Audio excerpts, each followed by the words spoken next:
اعوذ باللہ من الشیطان الرجیم اللہم صلی علی محمد وعلی آل محمد کما صلیت علی ابراہیم وعلی آل ابراہیم انک حمید مجید اللہم بارک علی محمد وعلی آل محمد کما بارکت علی ابراہیم وعلی آل ابراہیم انک حمید مجید رب اشرح لی صدری ویسر لی امری واحلل عقدۃ من لسانی یفقہوا قولی ربی زدنا علما ربی زدنا علما ربی زدنا علما۔ آج پڑھیں گے قاعدہ نمبر 3، را کے قاعدوں میں قاعدہ نمبر 3۔ اور اگر را ساکن سے پہلے والے حرف پر حرکت نہ ہو، وہ بھی ساکن ہو اور ایسا حالت وقف میں ہوتا ہے، تھوڑا سا پڑھا تھا نا اس میں پہلے، جیسا ابھی مثالوں میں دیکھو گے، تو پھر اس حرف سے پہلے والے حرف کو دیکھو، را ساکن یا ساکن، را ساکن اس سے پہلے ساکن اور اس سے پہلے کے حرف کو پھر دیکھیں گے۔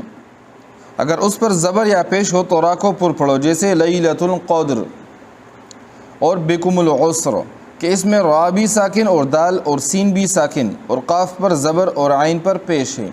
لیلۃ القدر، لیلۃ القدر، قدر، قد رو، قد رو، قد رو، تو اس را کو پر پڑھیں گے۔ را ساکن ہے، دال بھی ساکن ہے قد میں، اور پہلے والے حرف پر زبر ہے قد، قا، تو اس وجہ سے اس کو پر پڑھیں گے، ٹھیک ہے۔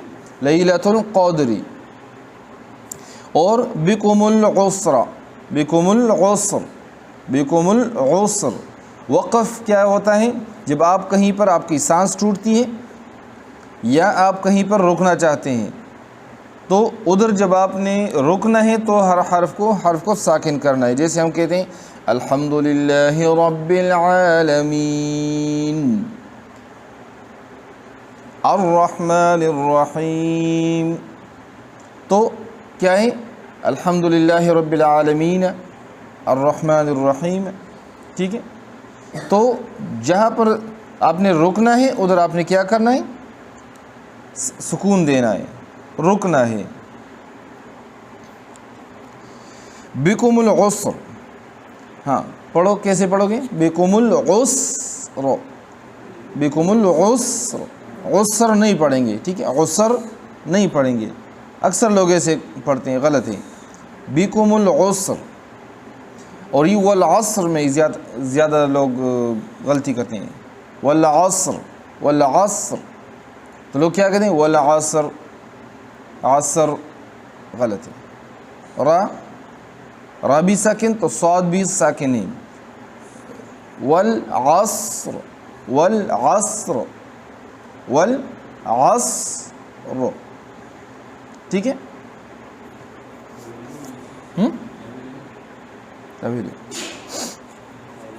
ان میں را بھی ساکن اور دال اور سین بھی ساکن اور قاف پر زبر اور عین پر پیش ہے، اس لیے ان دونوں کلموں کی را کو پر پڑھیں گے، اور اگر اس پر زیر ہو تو را کو باریک پڑھو۔ اگر اس سے پہلے را ساکن ہے، اس سے پہلے بھی ساکن ہے اور اس سے پہلے بھی ساکن ہے، تو اس کو باریک پڑھو۔ مخالف پختو کی ویلو کنا، ویلو پختو کی ویلو، دوڑ کی ویلو کنا، خیر تزیو اس کو، جیسے ذی ذکر، ذی ذکر، کہ را بھی ساکن اور کاف بھی ساکن اور ذال پر زیر ہے، اس لیے اس را کو باریک پڑھیں گے۔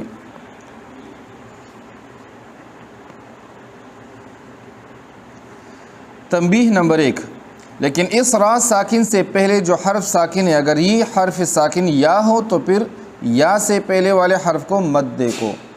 ابھی اس میں بھی شرطیں ہیں، کیا ہے؟ شرطیں۔ پہلی شرط یہ ہے، را ساکن ہے لیکن اس سے پہلے را بھی ساکن، اس سے پہلے بھی ساکن، تو اس سے پہلے دیکھو۔ لیکن اگر یا را ساکن ہے اور اس سے پہلے یا ہے تو پھر تیسرے حرف کو نہیں دیکھنا، جیسے خیر، خبیر، ٹھیک ہے نا، خبیر، تو پھر اس سے پہلے نہیں دیکھنا۔ یا ساکن آ گئی، اس کے بعد یہ بذات خود یہ ترقیق سے پڑھی جائے گی۔ اگر یہ حرف ساکن یا ہو تو پھر یا سے پہلے والے حرف کو مت دیکھو، بس را کو ہر حال میں باریک پڑھو۔ خا یا سے پہلے کچھ ہی حرکت ہو، جیسے خیر، قدیر، خبیر، غیر، کہ ان دونوں را کو باریک ہی پڑھیں گے، ان دونوں را کو باریک ہی پڑھیں گے۔ را ساکن، اس سے پہلے یا ساکن آ گئی تو یہ را ترقیق سے پڑھی جائے گی۔ تنبیہ نمبر 2، قاعدہ نمبر 2 کے موافق مصر اور عین القطر پر جب وقف کیا جائے تو را کو باریک ہونا چاہیے، مگر قاریوں نے ان دونوں لفظوں کی را کو باریک اور پر دونوں طرح سے پڑھا ہے، اور اسی لیے دونوں طرح پڑھنا جائز ہے، لیکن بہتر یہ ہے کہ خود را پر جو حرکت ہو اس کا اعتبار کیا جائے۔ پس مصر میں تفخیم اولا ہے اور را پر زبر ہے، اور قطر میں ترقیق اولا ہے کہ را پر زیر ہے۔ یہ بھی حرف مستعلیہ کی وجہ سے ہے۔ را ساکن، اس سے پہلے زیر، اس کے بعد حرف مستعلیہ کا قاعدہ ہم نے پڑھا، اگر ایک کلمہ میں ہوگا تو پر پڑھا جائے گا، 2 کلمہ میں ہوں گے تو باریک پڑھا جائے گا، ٹھیک ہے۔ اور اسی قاعدے کے موافق جب مصر اور عین القطر کو ہم پڑھتے ہیں، یعنی را ساکن ہے، اس سے پہلے ساکن، را ساکن ہے، اس سے پہلے ساکن ہے، تو اس سے پہلے والے حرف کو دیکھتے ہیں، ٹھیک ہے، جیسے ذی ذکر، ٹھیک ہے، ذی ذکر۔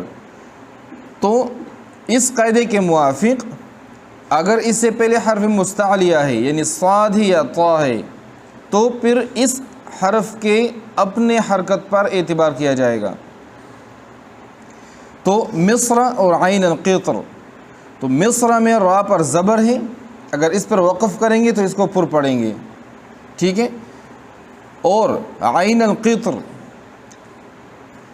را پر زیر ہے، تو اسی زیر کی وجہ سے ہم اس کو باریک پڑھیں گے، ٹھیک ہے۔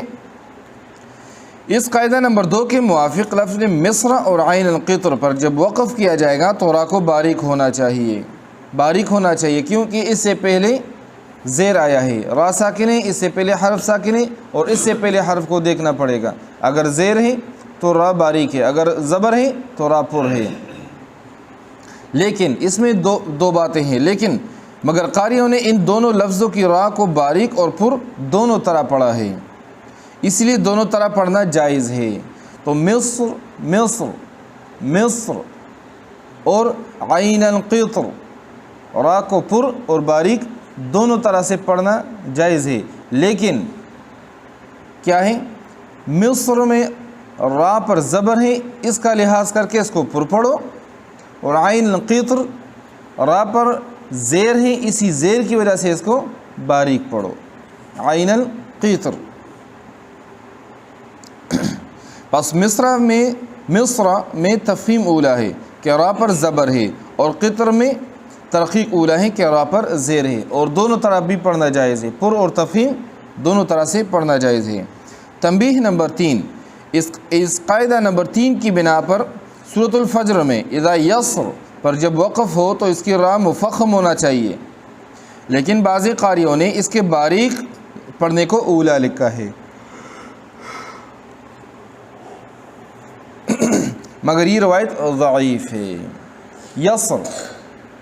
یسر بھی مصر کی طرح پڑھا جائے گا، را پر پڑھی جائے گی، را ساکن، سین ساکن اور اس سے پہلے زبر ہے، تو اس کو سیدھے قاعدے کے مطابق پر پڑھیں گے، اس لیے اس را کو قاعدہ مذکورہ کے موافق پر ہی پڑھنا چاہیے۔ قاعدہ نمبر 4 پڑھیں۔ قاعدہ نمبر 4، را کے بعد ایک جگہ قرآن مجید میں امالہ ہے، امالہ،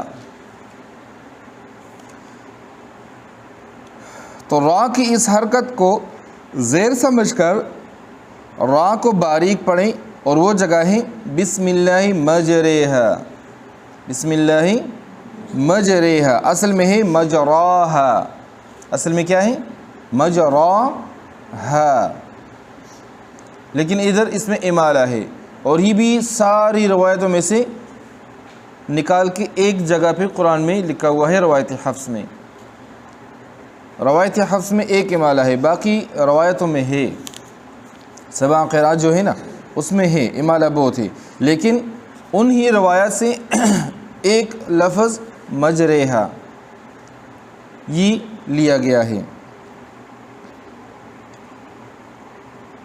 7 قراءات آپ لوگوں کو میں نے کچھ تھوڑا سا بتایا تھا اس کے بارے میں۔ 7 قراءات ایسا ہے کہ لوگوں کے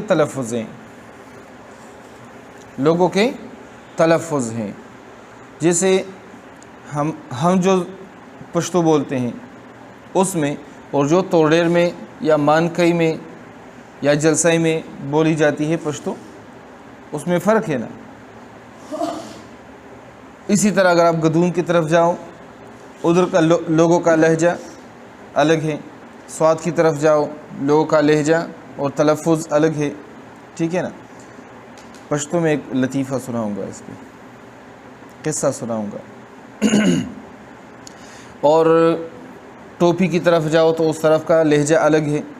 تو اسی طرح جب قرآن مجید نازل ہوتا تھا اور ہر علاقے کے لوگ، ہر جگہ کے لوگ آ کر اس کو سیکھتے تھے، تو پھر وہ اسی زبان میں تلفظ کرتے تھے۔ عربی ان کی بھی زبان تھی، تو اسی زبان میں جب وہ تلفظ کرتے تھے تو ان کو اجازت تھی، نبی علیہ السلام نے اجازت دی تھی اس کو کہ اس سے پڑھ سکتے ہیں، ٹھیک ہے۔ اس لیے کہ وہ لوگ لہجہ بدل نہیں سکتے تھے، اس لیے ان کو، لیکن بعد میں اس میں بہت عشرات آ گیا، اور پھر 14 قراءتیں، 14 لہجے اس کے بن گئے، یعنی 14 قسم کی زبانوں میں یہ اور لہجوں میں یہ پڑھنے لگا۔ بعد میں 10 تک محدود ہو گئی، اور 4 جو تھے وہ علماء نے کہا کہ اس کو بالکل نہیں پڑھنا چاہیے۔ ابھی بھی لوگ سیکھتے ہیں لیکن اس کو پڑھنا نہیں چاہیے، 10 تک محدود ہیں۔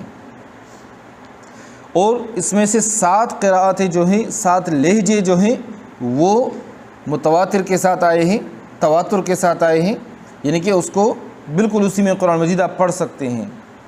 تو آپ لوگوں نے سنا ہوگا، قراء حضرات سے سنا ہوگا، جو میں نے آپ کو ایک مثال بھی دی تھی، مالک یوم الدین، اور ہم پڑھتے ہیں مالک یوم الدین، دوسری قراءت میں مالک یوم الدین، اہدنا الصراط، صاد پڑھتے ہیں، دوسرے میں کہتے ہیں اہدنا الصراط، زا کے ساتھ اس کا تھوڑا سا ملاپ کرتے ہیں، اہدنا الصراط، سین کو را کو باریک پڑھتے ہیں صاد کے زیر کی وجہ سے۔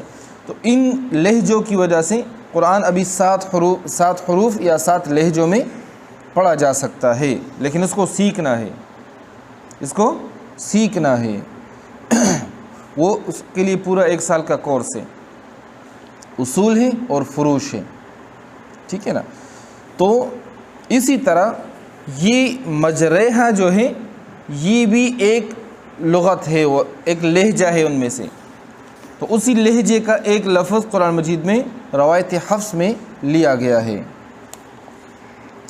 وہ جگہ یہ ہے بسم اللہ مجریحہ، امالہ، میلان، الف کا میلان یا کی طرف، جیسے ہمارے اردو میں ہم کہتے، ایک ہے میرا، دوسرا ہے میری، میرا قلم، میری کتاب۔ تو یہ میرا الف ہو گیا، میری یا ہو گئی، اس کے درمیان ایک اور ہے، کیا ہے؟ میرے رے جو ہم پڑھتے ہیں یہ امالہ ہے، اور اس کو یائی مجہول کہتے ہیں، ٹھیک ہے۔ مجہول یہ ہے کہ یہ نہ ادھر ہے نہ ادھر ہے، نہ الف ہے اور نہ یا ہے، ان دونوں کے درمیان ہے، اس لیے یائی مجہول اس کو کہتے ہیں۔ تو ادھر بھی بسم اللہ مجراہا، مجریہا کی جگہ ہم پڑھتے ہیں مجریہا، بات سمجھ آ گئی؟ اور وہ جگہ یہ ہے بسم اللہ مجریہا، اس را کو ایسا پڑھیں گے جیسا لفظ قطرے، میرے، قطرے، تو مجرے کی، قطرے کی را کو پڑھتے ہیں، امالہ اسی کو کہتے ہیں جس کو فارسی والے یائی مجہول کہتے ہیں، پس مجریہا کی را کو باریک ہی پڑھیں گے، تو یہ باریکی مجروح تو نہیں پڑھ سکتے، پھر بہت مشکل ہوگی. تو کیا ہے؟ مجریہا. حالانکہ اس پر الف زبر ہے، زبر اور اس کے بعد الف ہے، مجراہا، لیکن امالہ کی وجہ سے اس کو مجریہا پڑھیں گے. بس. اللهم صل على محمد وصلى على ابراهيم ربنا اغفر لنا ذنوبنا وكفر عنا سيئاتنا وتوفنا مع الابرار. رضيت بالله ربا وبالاسلام دينا ومحمد صلى الله عليه وسلم رسول الله. لا اله الا انت سبحانك اني كنت من الظالمين. اللهم رب ارحمهما كما ربياني صغيرا. وصلى الله تعالى على خير خلقه محمد وعلى اله وصحبه اجمعين.